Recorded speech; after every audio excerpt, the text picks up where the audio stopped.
guys, and welcome back to the channel. My name is Brittney if you're new here, and it has been a little while since I've brought you out to the garden and given you an update. And over this past weekend, we had a cold front move through, and so the temperatures are a lot more enjoyable. The humidity has dropped out, and I thought today would be a good day to bring you out here and show you what my garden is looking like in the middle of August. And I'm gonna be very honest with you, I have been in garden burnout for at least 3 weeks now. Typically, once we get to the end of July, I'm very tired of gardening and ready for a break or ready for fall gardening and some cooler temperatures. So there's a lot of grass and a lot of weeds that have gotten out of control, but there's still also a lot happening in the garden. So let's go ahead and flip the camera around and take a look. All right, we'll start here at the east side of the garden. As you can see, the grass and the weeds is starting to overtake my little perimeter garden here where I have a bunch of things to attract pollinators. So I have a variegated, let's see, which variety is this? This just says variegated Weigela, so I'm not sure exactly which one that is, but it's in there. I planted that at the beginning of this year, so it's still pretty small, and I'll need to get this grass cleaned up out of here. I've got some zinnias. Of course, I've got my tall sunflowers here. I think I've got some bee balm in there. I've got coneflower. I've got all kinds of stuff just kind of sporadically throughout here, but it's getting hard to see with everything taking over. And then we've cleaned up this area just a little bit. I had peas on this trellis, and of course they have been gone for a while. It's been too hot for them for probably the last 4 or 5 weeks. And I had cucumbers on that one, but I completely forgot about them. And so you can see, let me zoom in here. You can see all of the little yellow overgrown cucumbers. I will be going through and collecting those for our chickens to eat. But let's head over this way. We have already picked all of our beans that were over there, and so we took the weed eater and chopped those plants. They were dead. I've already harvested all the broccoli that was in the middle there. I need to pull out those stalks and give them to the chickens. Of course, you can see, let me zoom in here. I've got marigolds doing good, and I do have a few more heads of cabbage. Like right there's one, there's another one. I have 9 more heads that I need to harvest and make some chow chow and just kind of preserve that cabbage. I plan on doing that today and tomorrow. I've got zinnias and sunflowers down there. As we come over here, this was my Indian blanket flower and coneflower, and they've been completely taken over by the weeds. I've got some coleus down in there somewhere that the grass is trying to disguise. I've got some more over there. One thing I like to do with my coleus, and I need to do that here soon before I completely forget, is I like to take some clippings of it and put it in water and root it over the winter time and then plant it again the next spring. Helps me to save some money that way. And then I can use the varieties I have this year. I can root them for next year, and I can purchase new varieties next year. And then I just keep doing that. And that's how I have a lot of varieties of things without spending a ton of money on my garden. So if you've never done that, you should do it. It's extremely easy. You just take a clipping of it, put it in some water until it has some roots, and then once it's rooted really well, then you can plant it in soil. So you can either plant it out in your garden in the spring, or you can put it in a little pot of soil, which is what I do, in the house and get it started growing, and then you transplant it once your temperatures in your zone are acceptable to transplant each different variety. And here I have my beautiful jungle of really tall grass that I don't want to take the weed eater to because I have some perennials in here that I'm letting go to seed. And after we have our first really hard freeze, then I'll clean this area up. But the grass is looking great. As you can see, I've got some yarrow there. There's a yellow coneflower down in there. This is my Rudbeckia triloba. This is one of my absolute favorite varieties, and it's kind of petering out at this point in the year. But this is its 2nd season. I planted this last year, and it is already, let's see, let's flip the camera around. So I am 5'9", and this comes up about to my shoulders. So it's a very tall plant. It's also probably 2.5 to 3 feet around. So it's a very big bushy plant, and I love it. And it's full of bright yellow flowers when it's in full bloom. So later this week, I'll be coming through and harvesting seed because I'd really like to put this plant all over my garden. I have several different places I'd like it to be. So now that it's nice and established, I need to be doing that.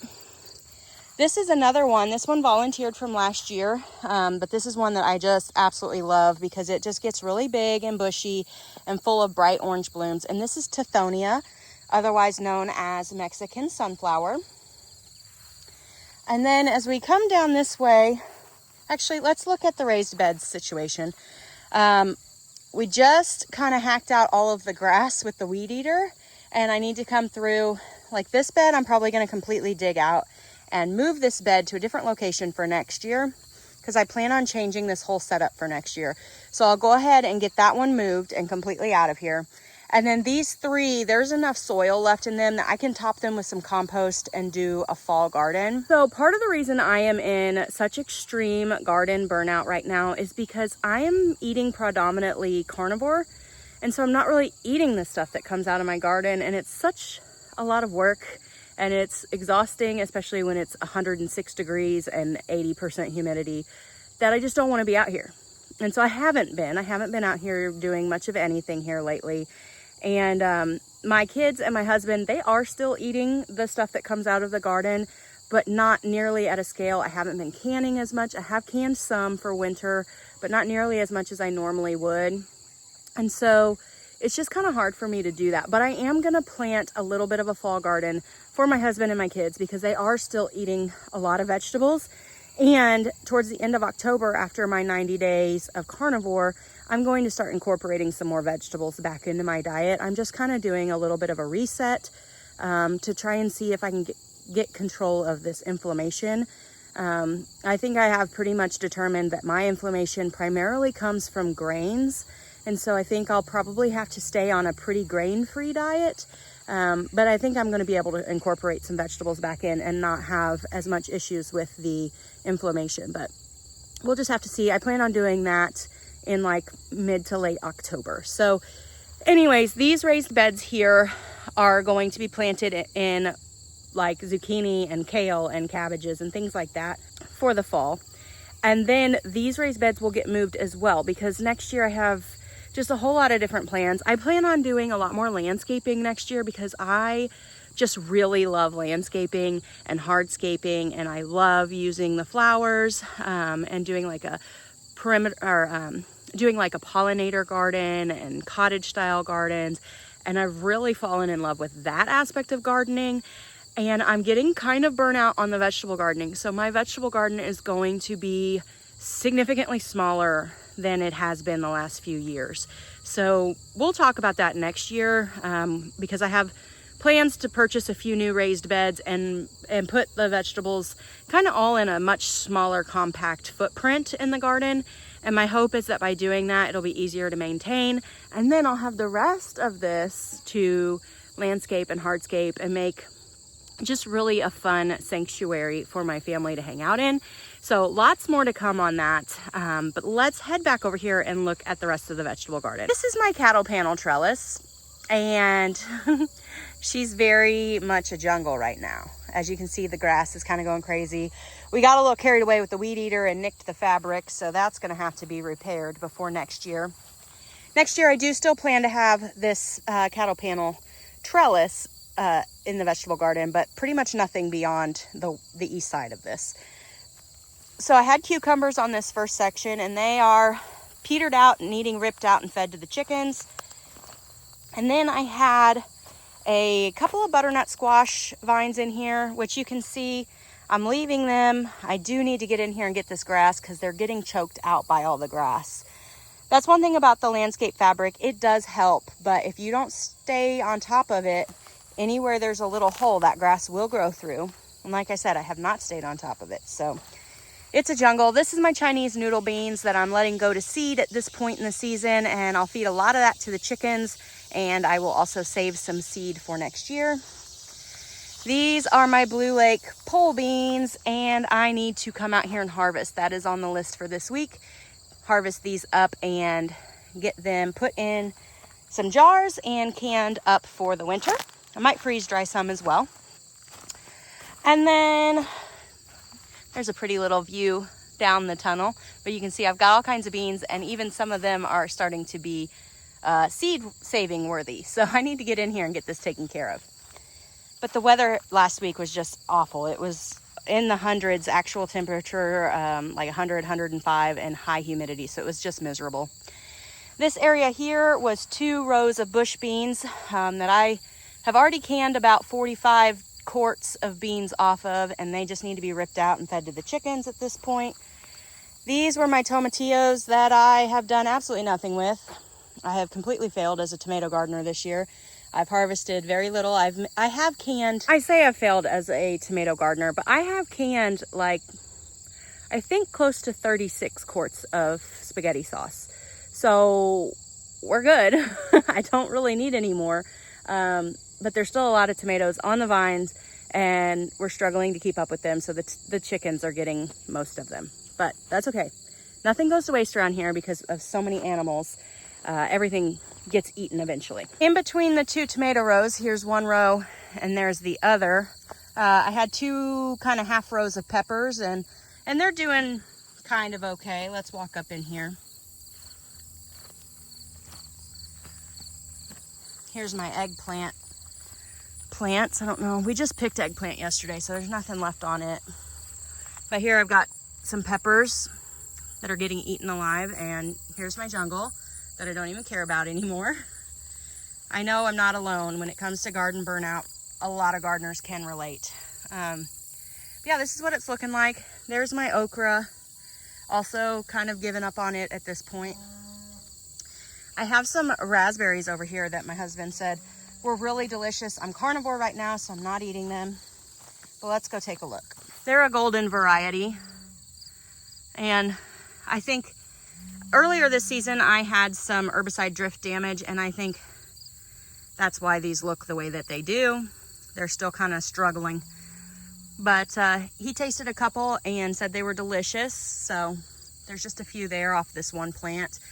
I had several blackberries on my blackberry brambles there. I need to trim them back. And eventually I'd like to move the raspberries and the blackberries into the pasture garden.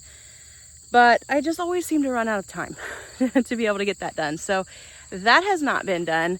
And I don't know if it'll happen this fall or not. It may have to wait till next year. But let's head over into that pasture garden and take a look at it, because there's a lot going on out there. As you can see through the fence, that's the pasture garden. Right here is a grapevine. And it's a fairly young grapevine. It was planted the beginning of last year, I believe. Actually, that might not be grapes. I don't know what that is. We did plant a grapevine there, and I thought that was what was coming back, but that's not grapes. I don't know what that is. Maybe the grapevine died. We weren't super hopeful about the grapevine. It was actually planted 2 years ago, I remember now, because I was pregnant with Maggie. And when we planted them, I stopped watering them because I was sick and pregnant with Maggie. And so we weren't hopeful that it would survive. And then this started growing this year, and I thought, oh, the grapevine is coming back. But those aren't grapes. I don't know what those are. Anyways, I've got a ton of sunflowers right over here that are just absolutely beautiful. All right, let's head into the pasture. I'm in flip-flops, so hopefully I won't run into any snakes out here. We do have a lot of snakes. Usually black snakes or king snakes, so nothing major. I've got zinnias here that are being overtaken by some weeds, a lot of weeds. And then down here, I have this beautiful row of sunflowers that runs the length of the pasture garden. And inside the pasture garden is all my winter squashes that are just going crazy in amongst the weeds. And that over there is going to be a problem. That's where my potatoes are planted, and I have to harvest those potatoes.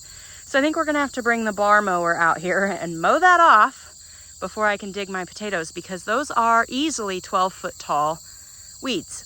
So, see, there's like birds making little homes out of it. So it's a jungle out here, but that's okay. There's a lot going on. There's a lot of pumpkins and squash and everything in there growing, and it's not time to harvest those yet anyways. And eventually the frost will kill all this off anyways, and it'll be fine. But the sunflowers are really, really pretty. Give you a little bit closer look, and I'm sorry about the lighting. I didn't have time to film this earlier this morning, so the sun is pretty high in the sky at this point. But they're looking great. And here's a little Murphy dog. He's always close by with me, follows me around everywhere. So anyways, not a whole lot to see. A lot of weeds, and just an honest look at a August garden in West Central Missouri, and a gardener who is also a stay-at-home mom and also helps her husband on the farm when she can, and also homeschools. And we do kind of homeschool year round. We take breaks, but I also do a little bit through the summer to prevent that summer slide. So I'm very busy, and I also don't tolerate the heat as well as I used to. Ever since I've had kids, I don't tolerate it very well. At the end of July is when I kind of start not wanting to be out here in the garden. And then it picks back up at like beginning to middle of September because it's cool and it's not as humid. And so I come back out and I enjoy it again. So that's what it's looking like. And here in a few weeks, it'll look totally different. So like I said, I will be transitioning a lot of this area into something completely different for next year, and I'll bring you along for that. It is going to start this fall. We're going to be ripping some things out, putting in some pathways, painting my garden shed, doing all kinds of work out here. So I'll bring you along for that. But for today's video, that's going to be a wrap. I just wanted to give you a quick update and show you what's going on, tell you hi and thank you for being here. And I'm gonna head back inside and get to work on another project, and I will catch you all in the next video. Thank you so much for watching. If you haven't already done so, go ahead and hit that subscribe button so you don't miss out on future videos. And until next time, thank you for being here and have a great day.